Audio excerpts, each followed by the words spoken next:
Boys, today we're going to be going over the fastest way to end up finishing the World Baseball Classic Showdown in MLB The Show 23. This is kind of the easiest way that I ended up doing it. It wasn't that bad this year, and I'll kind of go over my tips and tricks and how I made it a little bit easier. If you're somebody who struggles with Showdown, I understand, trust me, I've failed plenty of Showdowns, but we're going to go over kind of the ways to avoid it and some of the ways to kind of just avoid kind of screwing yourself over in the long run, because it's not that bad, but you can definitely screw it up, and then you're wasting too much time because you're having to restart it over and over again. But this will be the fast way to do it. Before we get into the video, if you guys don't mind dropping a like and a sub as we're on the road to 10K subscribers, and let's get right into it.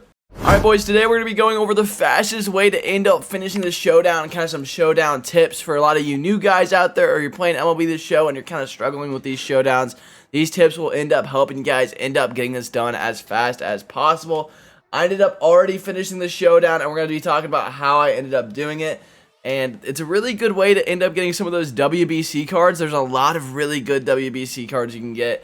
Obviously, there's the 97 Ohtani, and there's a bunch of 97s across the board, and you get that 99 overall pack, and hopefully you can end up pulling the Mike Trout out of that, because that card looks absolutely disgusting.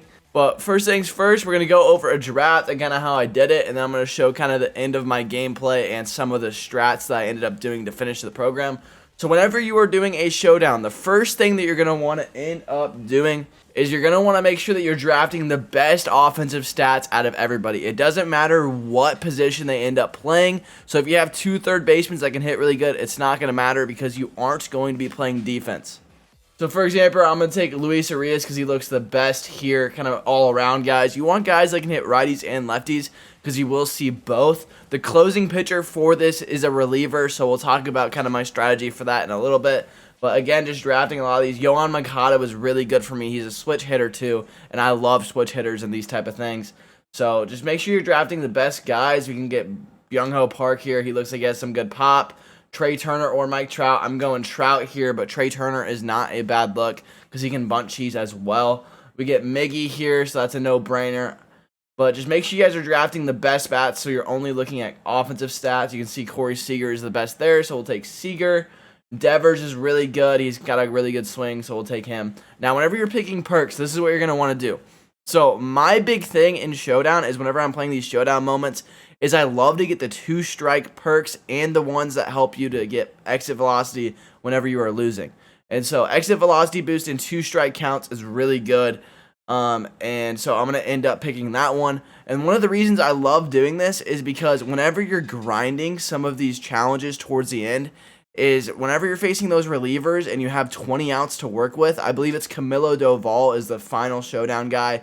And what I do against him is basically all you got to do is take your first 2 strikes until you get about 10 outs in. Because whenever you get 10 outs in, he's going to be low on energy. He's going to be walking you an absolute ton. And so it's really easy to kind of just pick the perks that will help you with that.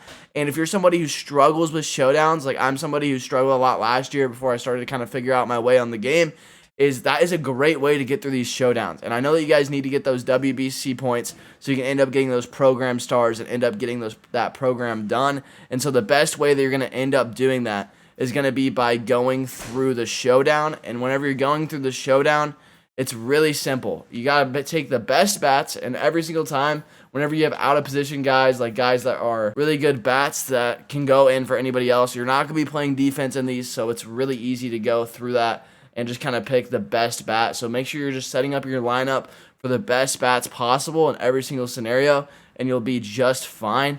I will say that there's a couple situations where I did end up bunting people over. Like whenever you have the winning run at first base and you've got like 7 or 8 outs to work with, I would recommend doing it because occasionally you'll ground into a double play and then you'll kind of be in a hole. Whereas if you just bunt, you'll be out of the situation. And, I know a lot of you guys are like, well, Showdown's easy. I don't need to really do this. But it does help in the grand scheme of things. And some of these aren't that easy. Like I ended up failing it the first time when I was playing this against the Roki Sasaki because I grounded into a double play. And it kind of just screwed me because he didn't have a lot of outs there. So just make sure that you're doing that. So whenever I was grinding this against Camilo Doval, I was taking 2 strikes all the way, kind of just because it was the easy way to go. And he'll throw a lot of balls. And so you take till 2 strikes and you're fine. It's on veteran, so it's not that hard. It's not like you're going to strike out a ton. And so it's just a big thing to kind of just wait, chill, wait for your pitch, and then just keep swinging away whenever you have 2 strikes. Like, I get a 2-strike bomb here, and it ends up bringing it within 2 runs, which kind of gets me going for the showdown. But you can see that I have rally time going up, and then I'll have down but not out come up whenever I have 2 strikes. But this showdown isn't necessarily the hardest showdown. Like, it's something that's not really that bad because it gives you a lot of runners on base. They made it really easy this year. But as long as you're making sure that you're not really struggling with, like, taking too many pitches or swinging really early in counts, grounding into double plays. If you're somebody who struggles like that, I would definitely wait late in the count. You're not going to get beat by a lot of these guys. The only guy who's kind of gross in this showdown is the Roki Sasaki. But other than that, you can see I get all of these packs here. I get the 90 overall choice packs for ending up getting the program done. But it's not that bad this year. Like, it's really not that bad, and you guys should be fine doing this. Just make sure that you're bunting people over, make sure you're taking till 2 strikes, and you're playing around your perks, whatever perks you end up going with. Just make sure you're playing around that. These are kind of my tips and tricks for showdowns this year. It's not that hard this year. They ended up making the showdown a lot easier, but this is going to be the quickest way you're going to end up getting the WBC down. Again, make sure that you're not caring about defense, so always put your best bats in the lineup. If you're struggling with some of these, make sure you take till 2 strikes and you bunt a couple guys over whenever you need to. And if it helps to get a bunt cheese guy, it's not that bad. Trey Turner was really good at bunting. I ended up using him bunting a little bit.